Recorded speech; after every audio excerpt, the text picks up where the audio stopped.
already know who it is. It's your boy, Ron Burgundy, Mr. Unapologetically Ignorant. You know the motto, if you're not a part of the solution, you're part of the problem. This ain't the fat mother effer to mess with ye. You already know who it is. It's your boy, Ron Burgundy, Mr. Unapologetically Ignorant. And you know the motto. If you ain't part of the solution, you part of the problem. This ain't the fat mother effer to mess with. Yeah. We ain't always going to see eye to eye, but as long as we all come together, hit that like button, subscribe, and share, I think we're going to be all right. Look, man, I'm humbly grateful for all the support, all the love, all the feedback, everybody tapping it in the comment section. I appreciate everybody. And this is going to be our journey together. You see what I'm saying? Hey, somebody has to do it. Today, we're going to be talking on another serious topic. I started you off this morning with some mental health issues and awareness. And that's just part one. We got a lot more to get into with the mental health part. But right now, we're going to be talking about pride. And you probably heard it from other people. I did not invent this. It's something I learned. Pride. Primary reason individuals die early. I'm going to say that again. Pride. Primary reasons individuals die early.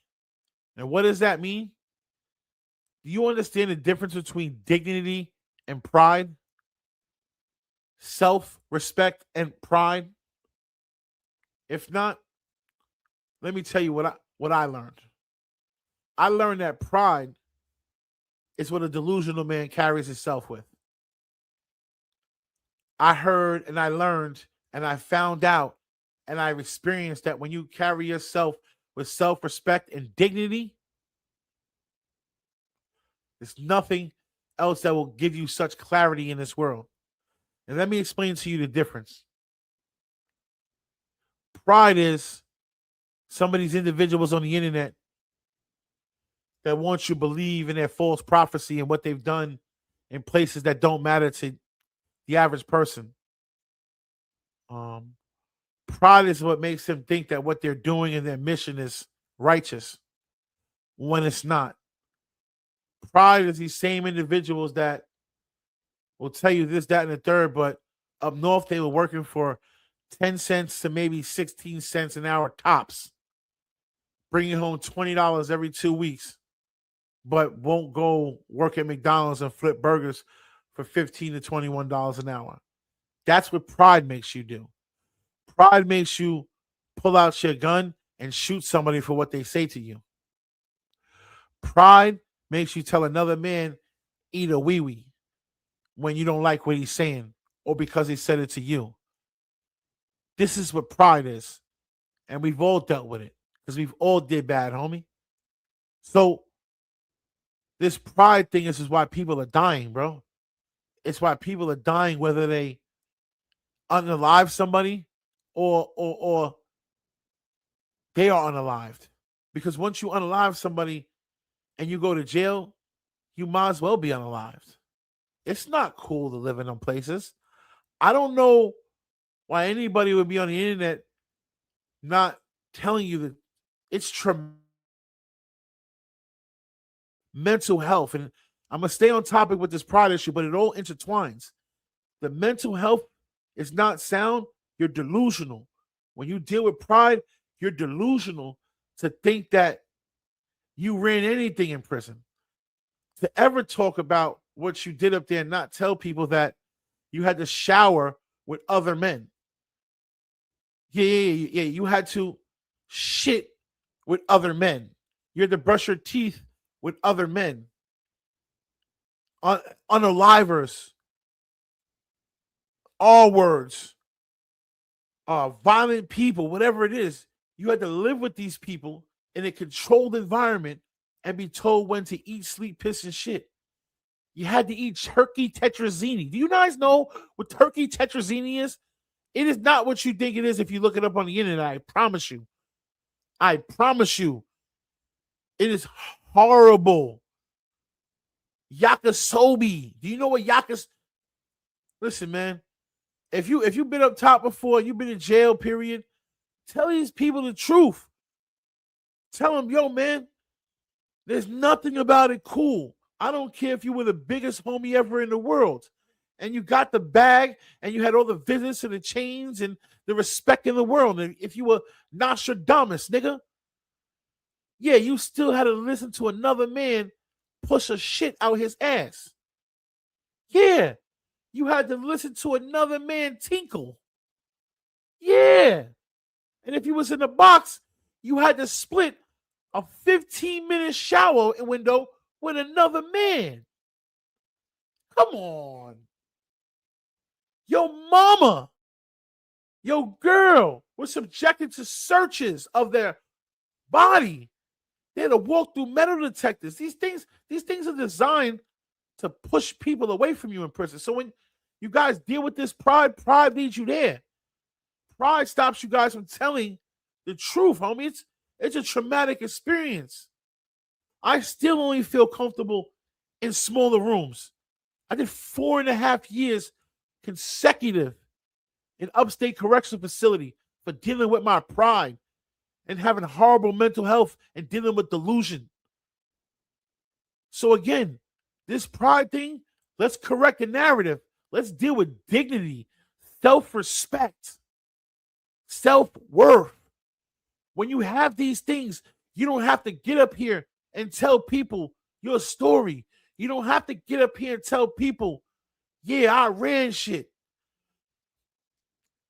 History is told by the people. You see what I'm saying? And you have to understand that this pride thing gets us into so many things. We have to address it and let the youth know, like, nah, don't deal with your pride. Have dignity. Do you like bending over and spreading your yeeks and lifting your nuts for another man? That takes away your dignity. That takes away your self-respect. And I'm telling you, I learned the hard way. I was in 5 Points Correction Facility from coming in there for a weapons charge. See, this is how I got all my time. People talk crazy like, oh, you box monster, whatever case may be. But that man told me lift my nuts, spread my ass cheeks, and then told me put my hands in my mouth and move them around there. No, sir, I will not. They split my face open. I was cuffed in the cell for 3 days while they threw garbage and piss on me. Yeah, while they beat me, homie. Yeah, they took my dignity away. They took my self-respect away. What are you talking about? You got to teach these kids the right way, homie. Ain't nothing cool about being blood, crip, whatever it is. It ain't nothing cool with being with a group of people. Homie, have dignity, have self-respect. Let's get back to these values and morals. Didn't grandma and mama tell us, daddy teach you not to be a follower? You ain't no leader. You niggas is followers. That's not what we're about, homie. And this is not what my message is. My message is, we real, homie. We made mistakes and now we understand our mistakes. You see what I'm saying? Stop dealing with pride. It is the primary reason individuals die early. This is when you start to ease God out. Your ego takes and consumes your personality. Then that state where we talk about delusion comes on. Yeah, where we want people to respect us because we allowed a man to tell us to spread our yeeks and lift our nuts before we went anywhere. We allowed other men to tell us when to piss, shit, and eat and sleep. But we ran shit? We're legends? The legends is the people who overcame addiction and opened businesses and or got out the streets and took care of their family.